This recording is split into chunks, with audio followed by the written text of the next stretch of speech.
Fala galera, eu sou o Júnior Meirelles e no vídeo de hoje eu quero falar com você sobre fazer do seu namoro um tempo de aliviar a bagagem. Não sei se você tem acompanhado o nosso canal, mas nas últimas semanas eu comecei uma série sobre coisas que você deve fazer no seu namoro. A série se chama Faça do seu namoro um tempo de... Eu já gravei vários vídeos e todos os links para esses vídeos estão aqui na descrição deste vídeo. Basta clicar em um desses links que você vai ser direcionado para o link dos vídeos anteriores. A base bíblica para esse vídeo se encontra em Juízes, capítulo 7, onde diz o seguinte: Deus havia ordenado ao povo de Israel que ninguém guardasse nada do que era para ser destruído, mas a ordem foi desobedecida. Acã escondeu algumas coisas e por isso o Senhor ficou muito irado com os israelitas. O texto que nós lemos narra o que ocorreu após a invasão de Jericó. A Bíblia diz que Deus havia ordenado que tudo daquele lugar fosse destruído e que seu povo não trouxesse nada consigo.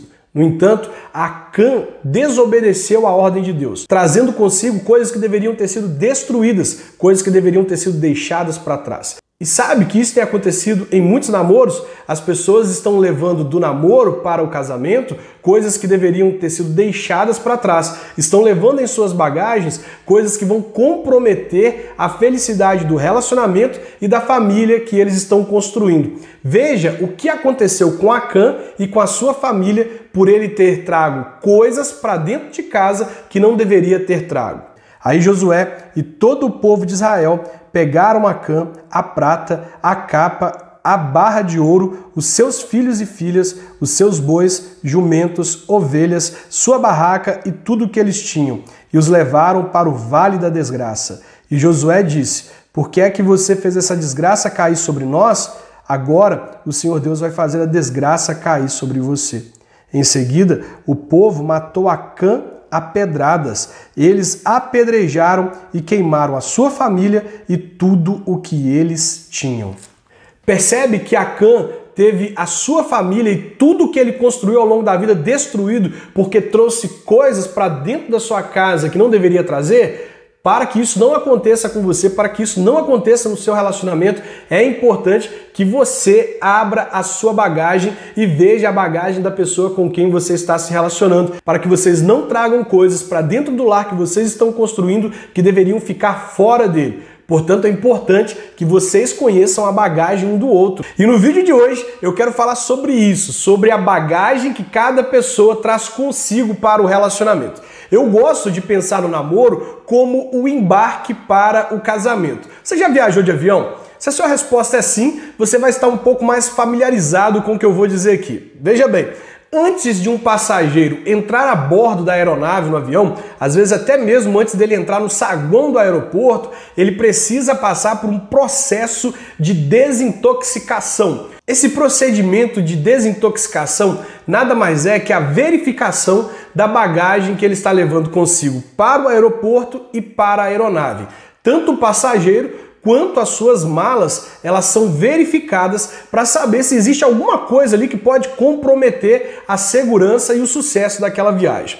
Sendo o namoro o embarque para o casamento, é importante que o casal abra as suas bagagens ali no tempo de namoro, que eles verifiquem a bagagem que cada um está levando para dentro do casamento, está trazendo para dentro do seu relacionamento, para saber se não existe alguma coisa que pode comprometer a segurança dessa longa viagem a dois ou se pode atrapalhar a felicidade desse casal, os planos e sonhos que eles têm para o futuro. É imprescindível, é muito importante que você abra sua bagagem e peça ao seu parceiro para abrir a bagagem dele, para vocês poderem comparar o que vocês estão carregando ali dentro e ter certeza de que vocês terão uma viagem a dois feliz e segura. Para ajudar você, eu separei aqui 5 dicas muito importantes de coisas que você deve conversar com o seu parceiro, descobrir se ele vai levando alguma coisa delas na bagagem e dizer a ele se você está levando uma dessas coisas na bagagem. Mas olha só, antes de ir ao conteúdo, antes de ir a essas 5 dicas, eu quero te dar uma ideia. Separe um dia da semana para discutir cada uma dessas ideias com seu parceiro. É uma proposta de você colocar em prática aquilo que você tem aprendido aqui no Namoro com Propósito. Então hoje, digamos que hoje você vai conversar com seu parceiro sobre a primeira dica. Amanhã você vai conversar com ele sobre a segunda dica. Depois de amanhã, converse sobre a terceira dica e assim sucessivamente. Vale a pena colocar em prática, eu tenho certeza que isso vai revolucionar o seu relacionamento. E aí, preparado? Vamos às dicas? Então vamos lá! A primeira coisa que você deve contar ao seu parceiro e perguntar a ele é se existe alguma coisa na bagagem de vocês da qual vocês não abrem mão em hipótese alguma. Olhe nos olhos dele, olhe nos olhos dela e pergunte assim: você está trazendo alguma coisa na bagagem para o nosso relacionamento que você não abriria a mão dela por nada, por ninguém, por nenhum dinheiro do mundo você abriria a mão disso? Me conta, o que você está trazendo dentro da sua bagagem que você não abriria a mão nem mesmo pelo nosso relacionamento? Algumas pessoas vão dizer assim: eu não abro mão de Deus, e isso é muito legal. Mas a gente precisa entender que existem pessoas que têm grandes planos, que têm grandes sonhos, que têm princípios nas suas vidas, que têm metas, que têm propósitos, e essas pessoas não abririam mão disso por nada e por ninguém. Essas pessoas acreditam naquilo. Talvez seja uma carreira, talvez seja um hobby, talvez seja um vício, talvez seja um comportamento, uma mania, um hábito do qual ela não abriria a mão por ninguém, por nada e por ninguém, do qual ela sente até dificuldade de abrir mão. Você precisa saber se existe algo assim na vida do seu parceiro e ele precisa saber se existe algo assim na sua vida. Afinal, se existe algo na vida de um de vocês que vocês não abririam mão por nada e nem por ninguém, significa que vocês terão que conviver com isso no casamento, que você vai ter que conviver com isso na vida do seu parceiro até que a morte o separe. Portanto, é importante que você descubra o que ele está levando na bagagem, que ele não abriria a mão em hipótese alguma, e que você diga para ele o que você traz na sua bagagem, que você também não abriria a mão por nada nem por ninguém. Em segundo lugar, você precisa contar ao seu parceiro e perguntar a ele se por acaso não existe na bagagem de vocês algum trauma do passado que pode comprometer o futuro de vocês. É importante que você entenda que existe uma história por trás de cada pessoa. E algumas pessoas tiveram muitas experiências traumáticas ao longo de suas vidas. E essas experiências traumáticas podem dirigir a vida delas, dirigir suas atitudes, dirigir suas decisões e dirigir suas reações diante de determinadas coisas na vida. Eu tenho dito que muitas pessoas estão sendo dirigidas não pela palavra de Deus ou pela vontade de Deus, mas por seus traumas e feridas do passado. Acontece que muitas pessoas foram feridas em algumas de suas experiências e elas disseram assim: ninguém faz isso comigo mais. Eu não aceito que ninguém faça comigo o que outra pessoa fez. E a partir daí, ela não vive mais em busca de alguém que seja de acordo com a vontade de Deus ou que viva uma vida de acordo com a palavra de Deus. Ela vive em busca de alguém que seja o oposto de uma pessoa que passou pela vida dela. Isso significa que ela está sendo dirigida por seus traumas, por suas feridas, e que ela está em busca de alguém que não faça com ela o que a outra pessoa fez. É importante que nós deixemos o nosso passado no passado, que a gente trate os nossos traumas e medos para que eles não interfiram no nosso futuro. Por exemplo, existem pessoas que presenciaram atitudes dos pais, talvez do pai ou da mãe, e essas pessoas foram extremamente prejudicadas por aquilo que elas viram em casa e seguem suas vidas traumatizadas, com medo de que a experiência dos pais se repita na vida delas. E aí, quando o parceiro faz algo que ela pensa que está acontecendo algo que ela viu dentro de casa, ela logo fica com medo, se fecha e às vezes briga com o parceiro por algo que ele nem sabe. Ela está simplesmente reagindo a algo que aconteceu na vida da família dela no passado e que ela teme que aconteça na vida dela. Isso é um trauma que está dirigindo a vida dela. Existem também casos de pessoas que foram traídas, abandonadas e feridas por seus parceiros anteriores e elas temem que o atual faça a mesma coisa que os antigos fizeram, que as pessoas que passaram pela vida dela fizeram. E aí ela tenta descobrir onde foi que ela errou no relacionamento passado e o que ela precisa fazer neste relacionamento para evitar que aconteça com ela o que aconteceu no passado. Nós precisamos sim aprender onde nós erramos no passado para não continuar errando no futuro. Porém, nós não podemos nos esquecer nunca de que as pessoas são diferentes. E isso quer dizer que a pessoa com quem você se relaciona hoje não é o seu ex, não é a pessoa que te feriu. Pode ser que ela nunca vá fazer aquilo que o outro fez e você está agindo com ela com medo de que ela faça com você o que alguém que passou pela sua vida fez. Não faça assim. Trate o seu trauma para que ele não dirija o seu futuro. Eu conheço a história de uma moça que foi abusada sexualmente na sua infância. Ela teve uma experiência muito traumática e essa experiência marcou a vida dela ao ponto dela dizer assim para ela mesma, fazer uma promessa para ela de que homem nenhum tocaria em seu corpo mais. Um dia ela conheceu um rapaz, esse rapaz era um rapaz de Deus, eles começaram a namorar e o trauma estava ali escondido dentro dela. Algumas vezes ela tinha alguma reação por causa dele, mas o noivo, por não conhecer a história do passado dela, não sabia exatamente o que estava acontecendo. Às vezes, quando naqueles momentos do namoro que o casal começa a passar um pouco do limite, ela se fechava, brigava com ele, ficava dias sem conversar com ele. Para ele, era uma reação de uma moça cristã que estava triste por ter passado um pouco dos limites no namoro. No entanto, quando eles se casaram e eles foram para a lua de mel, ele descobriu que aquilo era um trauma do passado que estava dirigindo a vida dela. Aquela moça não quis ter relações sexuais com ele na noite de núpcias, sabe por quê? Por causa da promessa que ela havia feito no passado de que nenhum homem tocaria no corpo dela. Às vezes a gente pensa que os nossos traumas estão resolvidos porque eles estão adormecidos e nós não vemos eles agindo, interferindo nas nossas vidas e relacionamentos. No entanto, esses traumas adormecidos acordam quando são acionados, quando acontecem situações que nos remetem a ele.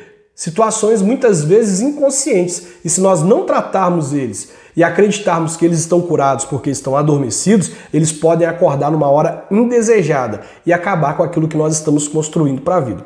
Portanto, abra sua bagagem, peça o seu parceiro para abrir a bagagem dele e contem um ao outro sobre os traumas que vocês tiveram no passado para que eles não interfiram no futuro de vocês. Em terceiro lugar, conte ao seu parceiro e pergunte a ele se por acaso vocês não estão levando algum pecado não tratado para o casamento. Gente, durante muito tempo as pessoas acreditaram que casamento resolvia as questões ligadas à sexualidade, como a masturbação, a pornografia, resolvia a infidelidade e fazia com que as pessoas se tornassem puras. Mas isso é um grande equívoco. Casamento não santifica ninguém. Nós precisamos nos santificar e nos tornar puros antes mesmo de entrar no casamento. Até porque levar a impureza para o casamento é fazer como Acã, que levou coisas que Deus não permitia para dentro da sua casa e aquilo causou a destruição do seu lar. Não faça isso com você, não faça isso com a pessoa com quem você se relaciona e não faça isso com o futuro de vocês. Vocês podem estar levando a destruição para a vida de vocês e não sabem. Portanto, abram a bagagem de vocês e falem sobre pecados que vocês têm dificuldade com eles para que vocês possam orar um pelo outro, ajudar um ao outro, cobrar um ao outro mudanças nessa área e para que esses pecados não destruam o relacionamento de vocês lá na frente. Eu sei que não é confortável falar sobre algumas coisas, no entanto, não falar sobre essas coisas pode sim decretar a ruína daquilo que você está construindo. Quem não confessa tentação tem que confessar pecado. Por isso, se você tem dificuldade com a masturbação, chegue no seu parceiro e fale com ele, olha, eu tenho uma dificuldade muito grande com questões ligadas à masturbação. Eu me masturbo e eu preciso que você ore por mim para que eu não continue caindo nesse pecado. E eu prometo confessar a você todas as vezes que eu me masturbar. Ou se for o caso da pornografia, fale com o seu parceiro ou com a sua parceira sobre a sua dificuldade. Explique que você tem dificuldade com a pornografia. Se você foi uma pessoa que teve dificuldade com a fidelidade em relacionamentos anteriores, não pense que o casamento vai resolver essas questões e vai te tornar uma pessoa fiel. Fale com o seu parceiro sobre a sua dificuldade de ter sido fiel em relacionamentos passados. Diga que você está lutando contra isso e que você faz o compromisso com ele de ser fiel, de honrar e respeitar essa pessoa. Abra sua bagagem, confesse os seus pecados, peça a pessoa com quem você se relaciona para te apoiar e orar por você e confesse a ela todas as vezes que você cair naquele pecado para que ela ore por você e você seja curado deste pecado, desse vício que te acompanha. A minha quarta dica é para que você conte ao seu parceiro e pergunte a ele quais são as tradições familiares dele que ele quer trazer para o casamento para descobrir quais tradições são compatíveis com vocês e quais tradições não são compatíveis com a realidade de vocês. É muito importante que a gente entenda que relacionamento é composto por duas pessoas que foram criadas em realidades, em cosmovisões de mundo, em famílias totalmente diferentes. Cada família tem sua característica, cada família tem sua individualidade, cada família tem o seu hábito e cada família tem as suas tradições. Quando duas pessoas se unem, são duas cosmovisões, duas maneiras de enxergar o mundo diferente se unindo. E aí pode acontecer alguns atritos até que esse casal se adapte totalmente um ao outro. E olha, as tradições familiares podem influenciar e muito o relacionamento que você está construindo. Acontece que algumas famílias possuem hábitos e tradições que as outras famílias não possuem. E a união de duas pessoas também é a união de duas famílias e de duas tradições. Por exemplo, eu conheço um casal que teve grandes problemas por causa da tradição que a família tinha de viajar sempre juntos. Quando eles se casaram, estavam construindo o relacionamento, ainda não possuíam condições financeiras para fazer uma viagem. E aí a moça ficou muito chateada porque os seus pais foram viajar e ela não pôde viajar com eles. Eu também conheço um casal que teve muitos problemas porque a tradição da sua família era almoçar sempre juntos. Eles moravam numa cidade pequena e era fácil que a família se reunisse. No entanto, após o casamento, eles tiveram que mudar para uma cidade grande e aí o marido tinha dificuldade de se locomover do trabalho para casa, para poder almoçar com a sua esposa. E eles começaram a ter atritos porque muitas vezes eles almoçavam separados. É uma tradição familiar interferindo no relacionamento. E uma das piores formas de uma tradição familiar interferir no relacionamento foi a de um casal que eu conheço, em que o rapaz vinha de uma família em que a família se encontrava em velórios e algumas vezes em festas de final de ano. Mas a moça vinha de uma família que fazia de qualquer coisa um motivo para se encontrar, festejar e de ir à casa do outro. Quando eles se casaram, a família da moça começou a frequentar excessivamente a casa deles e ele começou a se sentir desconfortável com aquilo. Não falou nada para ela, mas começaram a ter alguns problemas dentro do relacionamento por causa dos parentes que vinham sem avisar, chegavam e ficavam. E aí ele chegava do trabalho cansado, tinha um parente da esposa lá. Até que um dia ele decidiu falar com a esposa: olha, eu não estou satisfeito com os seus familiares vindo aqui para nossa casa como eles estão vindo, a gente precisa ponderar um pouco isso, evitar que eles venham tanto. E a esposa disse que não abriria mão da família e não abriria mão das reuniões familiares. Aquilo foi cansando tanto o cara que um dia ele decidiu abrir mão do casamento para que a sua esposa pudesse continuar tendo reuniões familiares em casa. Isso é muito sério. As tradições familiares nas quais nós fomos criados podem influenciar o nosso relacionamento. E para que ela não influencie negativamente o seu relacionamento, é importante que você saiba que coisas que foram muito boas na sua família e que funcionaram muito bem lá, pode não funcionar na realidade da família que você está construindo. E para o bem da família que você está construindo, vocês precisam abrir as bagagens das tradições familiares de vocês e mostrar um ao outro o que vocês estão carregando e resolver algumas coisas que não são compatíveis com a realidade de vocês. O que é compatível, o que é bom para a família que vocês estão construindo, vocês trazem. O que não é compatível, o que vai fazer mal, vocês deixam para trás. A minha quinta e última dica é que vocês não levem nenhum problema mal resolvido do namoro para o casamento. Nenhum problema. Não levem nada mal resolvido para o casamento. Façam do namoro o tempo de resolver tudo que precisa ser resolvido. Conversem. Gastem tempo resolvendo os problemas, tenham DRs inteligentes, resolvam todos os conflitos, façam ajustes, reparem o que precisa ser reparado, mas não levem problemas do namoro na bagagem para o casamento. Seja lá qual for o problema que surgiu no namoro, vocês precisam resolver ele no namoro. Por isso, sentem, chorem, expressem os sentimentos de vocês, digam o que vocês acreditam que deveria acontecer, falem sobre o que vocês sentiram, o que vocês gostam, o que vocês não gostam, o que tem atrapalhado a vida de vocês. Se você sente que precisa perdoar o seu parceiro, perdoe o seu parceiro. Se você sente que ele precisa te pedir perdão, fale com ele sobre o que te causou desconforto e diga a ele que você o perdoa. Enfim, se você se sente inseguro sobre alguma ação do outro com respeito a você, converse com ele. Se você ainda não confia no outro por alguma situação que aconteceu, conversem, resolvam toda e qualquer situação que cause desconfiança, ciúme, desconforto, problema. Não se esqueça que muitos casamentos estão sendo destruídos por causa de sementes plantadas durante o namoro. Então, para evitar que uma semente plantada durante o namoro destrua o casamento que você pretende construir, arranque pela raiz todo e qualquer problema que possa interferir lá no seu futuro casamento. Resolvam todos os problemas do namoro no namoro. E aí, o que você achou desse vídeo? Expresse a sua opinião aqui nos comentários. Eu quero muito ler o seu feedback, saber se você está gostando, o que te edificou, o que você não está gostando e o que a gente precisa mudar para ficar ainda melhor. Não se esqueça, deixe seu like e compartilhe esse vídeo nas redes sociais. Vamos juntos espalhar a cultura do Reino de Deus para relacionamentos. E você sabe, né? Se você quer realizar um congresso Namoro com Propósito na sua igreja, um congresso de santificação para os jovens aí da sua igreja, basta você enviar um convite para nós em contato@namorocompropósito.com e vai ser uma alegria muito grande para a gente servir os jovens da sua igreja e servir a sua igreja. Espero que esse vídeo tenha te edificado. Um grande abraço e até o nosso próximo encontro.